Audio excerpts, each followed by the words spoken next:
नमस्कार साथियों, गौरव ज्ञान धारा में आपका स्वागत है। आज कछुआ वंश की अपन अंतिम क्लास पढ़ने जा रहे हैं और इस अंतिम क्लास में अंतिम शासक पढ़ेंगे, यानी कि कछुआ वंश के जो उत्तर शासक हैं। अपने जितने भी वंश पढ़े हैं उसमें देखना लास्ट क्लास जो है उन सभी का टाइटल अपन ने रखा है उत्तर शासक। ठीक है, उत्तर शासक का मतलब है कि वंश ढलता हुआ, क्योंकि अब तो देखो राजवंश रहे नहीं, अब राज व्यवस्था है नहीं, राजतंत्र है नहीं, अब गणतंत्र है। और जो राजतंत्र था उसमें जो अंतिम उस वंश के शासक रहे हैं वो इनमें। तो आज अपन इसमें जो पढ़ने जा रहे हैं मुख्य तौर पे उसमें जगत सिंह है। ठीक है ना, अपने जगत सिंह, राम सिंह, मान सिंह, ये है तीन चार शासक है जो अपन को पढ़ने हैं। और जहां से प्रश्न बन सकते हैं वो सारे के सारे शामिल किए गए हैं। चूंकि आज की क्लास शॉर्ट एंड स्वीट होगी, मैंने आपको पहले ही बताया था, लेकिन ये पढ़नी भी जरूरी है। इसके बाद अपन जैसलमेर का भाटी वंश पढ़ेंगे, वो 1 या 2 क्लास में पूरा हो जाएगा। और जैसलमेर का भाटी वंश यानी कि नया वंश नए साल में ही पढ़ने जाएंगे, क्योंकि कल संडे को तो छुट्टी है अपनी और मंडे यानी कि नया साल लग जाएगा। ठीक है, तो करें शुरू। चलिए शुरू करते हैं। ओ भाई, अब इससे पहले अपन जो है प्रताप सिंह पढ़ चुके, और प्रताप सिंह पढ़ा है तो थोड़ा सा आपका ध्यान में ले जाऊं कि अपन ने गंधर्व बाईसी पढ़ा, अपन ने ब्रज निधि पढ़ा, ठीक है, अपन ने हवा महल का निर्माण पढ़ा, और उससे पहले अपन ईश्वरी सिंह पढ़े, उससे पहले माधो सिंह पढ़े, ये पढ़ के आए। आज के इसमें अपन ज्यादातर द्वितीय द्वितीय पढ़ेंगे। जैसे यहाँ पे आप देखोगे जगत सिंह द्वितीय, ठीक है, आगे राम सिंह द्वितीय, मान सिंह द्वितीय। आज की इस क्लास में सारे जो है द्वितीय द्वितीय पढ़ने वाले हैं। ठीक है, तो प्रताप सिंह की मृत्यु के बाद में शासक बनता है कौन? जगत सिंह द्वितीय। ये जयपुर का बदनाम शासक कहलाया है। यहाँ पे जो देख पा रहे हो आप, इनकी प्रेयसी है जिसका नाम है रस कपूर। इसके कारण बहुत बदनाम रहे। इनके समय कृष्णा कुमारी विवाद भी हुआ, और इस कृष्णा कुमारी विवाद में यानी कि बाद में अंततः, क्योंकि कृष्णा कुमारी विवाद अपन ने मेवाड़ मारवाड़ में पढ़ा कि भाई मेवाड़ की राजकुमारी थी, संबंध पहले हुआ था मारवाड़ से, फिर वहां पे जिससे संबंध हुआ उनकी मृत्यु हो जाने के बाद में संबंध किया जयपुर के कछुआ वंश से। तो वहां पे जो उनका छोटा भाई था मारवाड़ वालों का, वो उनके लिए भिड़ गया और आपस में इनके लड़ाइयां होने लगी। अंततः इसका सॉल्यूशन ये निकाला था, अमीर का पिंडारी ने कहा था कि कृष्णा कुमारी को जहर दे दिया जाए, और जहर देकर कृष्णा कुमारी को मार दिया गया था। थोड़ा सा मैंने रिवाइज करवाया, आपका ध्यान उस तरफ ले गया हूं मैं सिर्फ। ठीक है, और कृष्णा कुमारी को जहर देकर मारा गया। इसी कारण इस कृष्णा कुमारी को जो घटना कांड हुआ था, जो घटना हुई थी, उसे मेवाड़ का दूसरा कलंक कहा गया। क्या कहा गया? मेवाड़ का दूसरा कलंक कहा गया। पहला कलंक कौन सा था? उदा द्वारा जो हत्या की गई थी कुंभा की, वो पहला कलंक था। दूसरा कलंक या कृष्णा कुमारी वाला है। ठीक है, तो थोड़ा सा भैया अलर्ट, आप लोगों के न्यूरॉन्स एक्टिव रहने चाहिए, चाहे हमें याद रहे या नहीं रहे, टीचर को याद रहे या नहीं रहे, स्टूडेंट को याद रहना चाहिए। एग्जाम आप लोगों को देना है ना। ठीक है, चलिए। ईस्ट इंडिया कंपनी से आप देखो, टाइम पीरियड देखो कि 1818, तो ईस्ट इंडिया कंपनी से संधि करने वाला जो जयपुर का शासक था वो भी आपके जगत सिंह था। और अपनी पासवान रस कपूर के कारण, क्योंकि रस कपूर का जो है इंटरफेयर बहुत ज्यादा था राज्य के अंदर, और आधा राज्य भी जगत सिंह ने रस कपूर के नाम कर दिया था, इसलिए। और मतलब रानियों के बराबर दर्जा दिया था। थी तो देखो पासवान थी, है ना, लेकिन रानियों के बराबर दर्जा दिया, हाथी पर बैठा कर साथ में घूमते वगैरह ये सब। तो इससे जो है जयपुर का बदनाम शासक ये कहलाया है। और बाद में फिर देखो, थी ये एक वेश्या थी वैसे, और बाद में जगत सिंह ही इसे चरित्रहीन का मतलब लांछन लगा के बाद में नाहरगढ़ दुर्ग के अंदर, जिसे नाहरगढ़ किले के अंदर कैद भी करवा देता है। तो ये सारा घटनाक्रम रहा है किसके समय? रस कपूर के नाम से अपना आधा शासन कर दिया था, और अंत में रस कपूर को नाहरगढ़ के किले में कैद भी करवाता है ये जगत सिंह। जगत सिंह के अंदर आप लोगों को इससे ज्यादा सवाल मेरे ख्याल से नहीं पूछेंगे। ठीक है, कछुआ वंश में जो सबसे ज्यादा इंपॉर्टेंट शासक है वो है आप लोगों के सवाई जयसिंह, मिर्जा जयसिंह। ठीक है, ये सबसे ज्यादा, मान सिंह है, ये भी इंपॉर्टेंट है, ये सबसे ज्यादा। और वैसे मैंने इंपॉर्टेंट फैक्ट सारे कवर किए, सारे शासकों के, है ना। ठीक है, तो अब जगत सिंह से संबंधित एक बार स्क्रीनशॉट ले लो, फिर आगे बढ़ते हैं। देखो रस कपूर कितनी मतलब फूट रही, एकदम सुंदर। तो कोई भी जो है राजा बेचारे, राजा तो वैसे राजाओं के तो इनके रानियां भी कितनी होती थी, रानियां अलग पासवाने अलग। राजतंत्र था, राजशाही थी, राजा वाले जल से बताते थे। फिर इनके बाद में राम सिंह द्वितीय। ठीक है, इससे पहले देखो, इससे पहले राम सिंह द्वितीय से पहले सवाई जयसिंह तृतीय शासक बन चुका था। सवाई जयसिंह तृतीय जयपुर का शासक बना। इसके बाद में बनता है राम सिंह, लेकिन राम सिंह उस समय बालिग नहीं होता है, नाबालिग होता है। तो वहां पे मेजर लुडलो जो है वो एक काउंसिल गठन करता है और उस काउंसिल के माध्यम से प्रशासन को चलाता है। यानी कि मेजर लुडलो एक तरीके से प्रशासक की भूमिका निभाता है। तो मेजर लुडलो का यहां बहुत प्रभाव भी रहता है। अब मेजर लुडलो को चाहे अंग्रेज अधिकारी, देखो जहां जहां प्रभाव रहेंगे, दो तीन चीजें अच्छी की इन्होंने।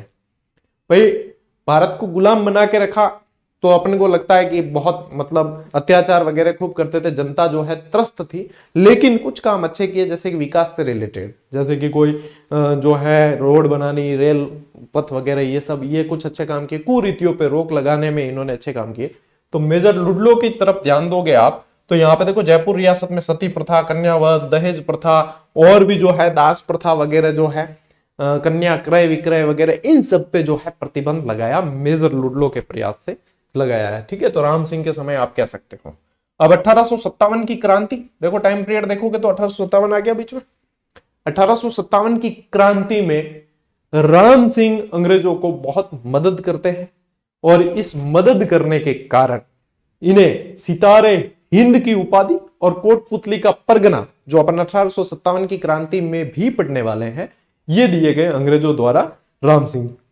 ठीक है, तो ये ध्यान रखना, सितारे हिंद और कोटपुतली परगना। राम सिंह जी के अंदर आपको खास तौर पे उनके विकास याद रखने, और उनमें भी ज्यादातर राम नाम से ही आएंगे, तो थोड़ा सा इजी भी हो जाता है। ठीक है, चलिए। एक जयपुर के गेरुआ रंग, अब आप कहोगे कि सर गेरुआ है कि पिंक है, ठीक है, या अपन कहते हैं गुलाबी नगरी कह देते हैं, पिंक सिटी कह देते हैं। एक्चुअल में ये जो कलर है वो गेरुआ है। ठीक है, गेरुआ है एक्चुअल में कलर। आप देखोगे तो पिंक ऐसे कहा गया कि हाँ ये पिंक कलर हो गया सारा ही, लेकिन एक्चुअल कलर जो है वो गेरुआ है। मदरसा ए हुनरी की स्थापना 1857 के अंदर की, रामनिवास बाग की स्थापना की, अल्बर्ट हॉल बनवाया, राम प्रकाश थिएटर बनवाया, जो एक तरह का क्या था, रंगमंच था। क्या था, रंगमंच।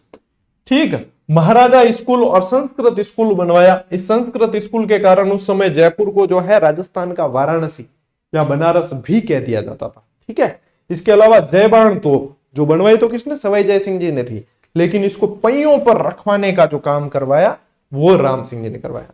तो इन शॉर्ट यदि आप देखोगे ना, ये बहुत ही शॉर्ट में कंक्लूजन मैंने आप लोगों के सामने रख दिया राम सिंह जी का, कि ज्यादा जो है आपको किताबें ग्रंथ टटोलने की आवश्यकता नहीं पड़े और आपके सवाल जो है कवर भी हो जाए। ठीक है, ले भाई स्क्रीनशॉट ले।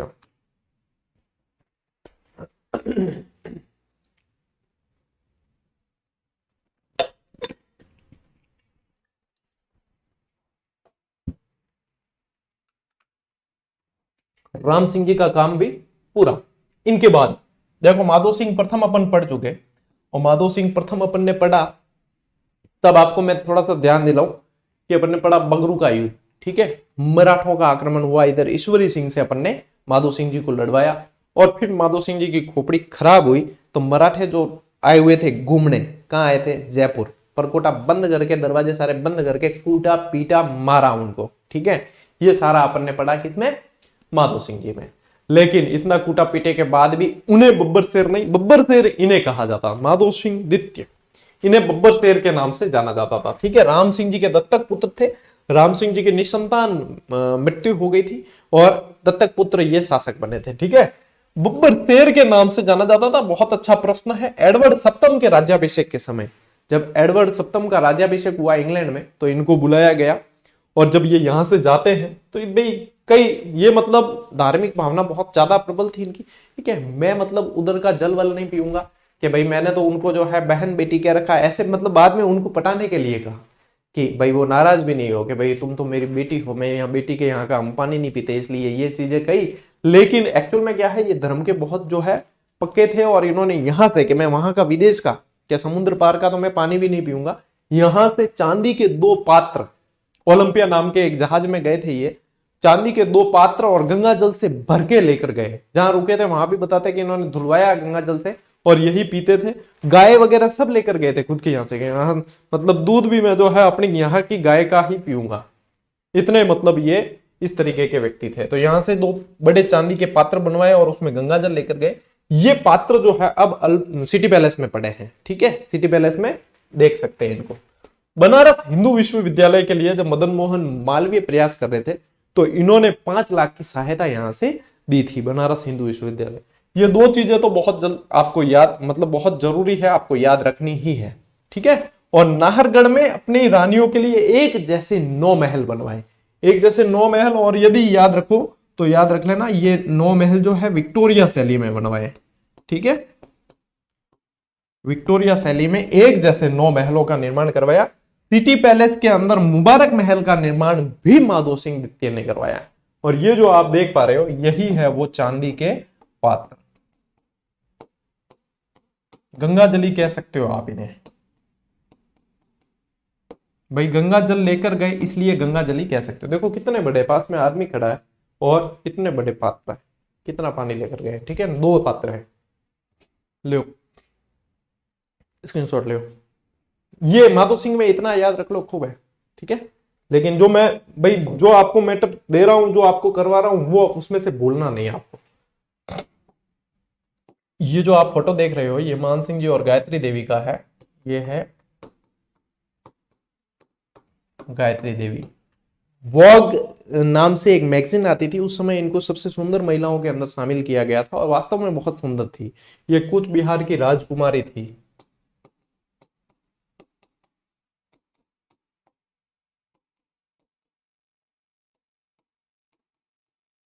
भाई मान सिंह जी और ये साथ में पढ़ते थे और बाद में इन्होंने शादी कर ली। ये इनकी तीसरी पत्नी हुआ करती थी मान सिंह जी की, ठीक है। पहले मरुधर कंवर और वो भी है इनकी पत्नी, लेकिन तीसरी पत्नी हुआ करती थी ये, ठीक। मूल नाम इनका मान सिंह जी का मोर मुकुट सिंह था। माधो सिंह के दत्तक पुत्र थे। माधो सिंह की भी निसंतान मृत्यु हुई थी। इनकी घुड़सवार सेना जिसका नाम था मानगाड़, ठीक है, मानगाड़। द्वितीय विश्व युद्ध जो था उसमें इस मानगाड़ ने हिस्सा लिया था। और ये मान सिंह जी है ना, पोलो के बड़े शौकीन थे, पोलो के खिलाड़ी थे। और ये गायत्री देवी भी पोलो की बहुत बढ़िया और अच्छी घुड़सवार और पोलो की बढ़िया खिलाड़ी थी। बताते मान सिंह जी की तो मृत्यु भी पोलो खेलते समय ही हुई थी, ठीक है। तो ये ध्यान रखना, मानगाड़ अच्छा प्रश्न है। इनके प्रधानमंत्री मिर्जा इस्माइल। अब आप अपन प्रजामंडल पढ़ेंगे ना तो उसके अंदर अपन पढ़ने वाले हैं जेंटलमैन एग्रीमेंट, उसमें मिर्जा इस्माइल हीरालाल शास्त्री अपन पढ़ने वाले स्पेशली। मिर्जा इस्माइल मान सिंह जी के प्रधानमंत्री थे, ठीक है। और जयपुर का जो परकोटा था उसके बाहर जयपुर शहर को बहुत व्यवस्थित तरीके से बसाया, इसलिए इन्हें आधुनिक जयपुर का निर्माता कहा जाता है। कि खाली जयपुर का पहले जो परकोटे के अंदर अंदर था, लेकिन परकोटे के बाहर भी जो व्यवस्थित तरीके से बसाया है, इसलिए मिर्जा इस्माइल को कहा जाता है आधुनिक जयपुर शहर का निर्माता, ठीक है। भाई कहां पे किसे कहा जा रहा है और क्यों कहा जा रहा है, ये सारी चीजें मैंने साथ साथ में आपके क्लियर की है। तो आप लोगों को भी ध्यान देना है कि भैया क्या है, नहीं बाद में हूं कर दोगे गुरुजी हाँ ठीक है, खाली रट्टो नहीं मारना। खाली रट्टो मारने हुए ना ये तो मतलब सिलेक्शन आसान कौन है। मैं जब मेरे कंपटीशन टाइम में नाम कौन बताऊं, एक मतलब हाथ तैयारी कर दो, बिन मतलब कह देता ना वो बहुत इंपॉर्टेंट सवाल है। जैसे कि ये बहुत इंपॉर्टेंट सवाल है कि मिर्जा इस्माइल को आधुनिक राजस्थान आधुनिक जयपुर शहर का निर्माता कहा जाता है।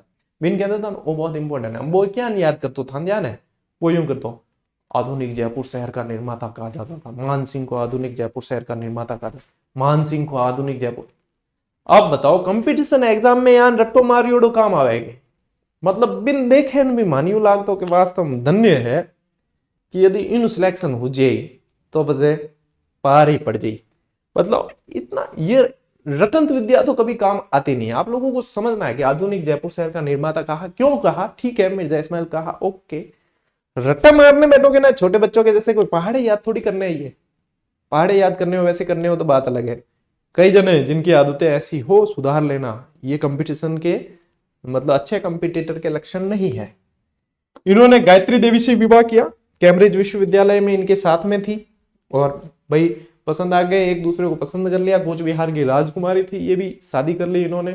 और गायत्री देवी तो फिर यहाँ से अपनी राजस्थान की पहली सांसद यानी कि लोकसभा सदस्य चुनी गई, ठीक है। तो गायत्री देवी पहली महिला सांसद भी रही है, लोकसभा सदस्य। और मान सिंह जी जो है एकीकरण में वैसे अपन अच्छे तरीके से पढ़ने वाले हैं, और भी मान सिंह जी जो है राजस्थान के वरहत राजस्थान के राज प्रमुख चुने गए, जो जब तक राज्यपाल का पद नहीं बना तब तक राज प्रमुख मान सिंह जी ही रहे हैं। ठीक है, तो 1949 तक आप कह सकते हो राज प्रमुख रहे हैं कौन, अपने मान सिंह जी। और ये देख लो जोड़ी आप देख ही रहे हो, तो ये मान सिंह द्वितीय, इनका शासनकाल और इनके समय क्या क्या याद करना था, ले एक बार स्क्रीनशॉट ले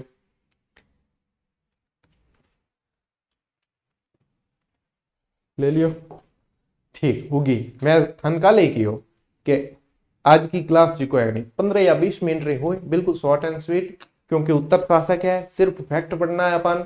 इनकी ज्यादा हिस्टोरिया कौन के युद्ध अपन करावा के एडो की, देखो कहीं भी कोई युद्ध वुद्ध थे नहीं ज्यादा। एक द्वितीय विश्व युद्ध था तो अपन ने मानगाड़ को भेज दी, और वहां पे भाई मानगाड़ लड़ी कैसे लड़ी उससे क्या अपने को ज्यादा मतलब नहीं था। अपने को जहां पे मतलब था राम सिंह जी के अंदर आपको निर्माण कार्य याद रखने हैं। ठीक है, मान सिंह जी में याद रखने वाले भी बता दिए मैंने आपको, और माधो सिंह जी के अंदर बता दिए मत भाई बनारस हिंदू विश्वविद्यालय के लिए सहयोग है, भाई विक्टोरिया शैली में बने हुए महल है ना, जगत सिंह जी में रस कपूर बता दी, ये सारे तो ये उत्तर शासक थे कछुआ वंश के, ये पूरे हुए। और लगभग मानकर चलो कि इतिहास आप लोगों ने मुट्ठी में कर लिया है।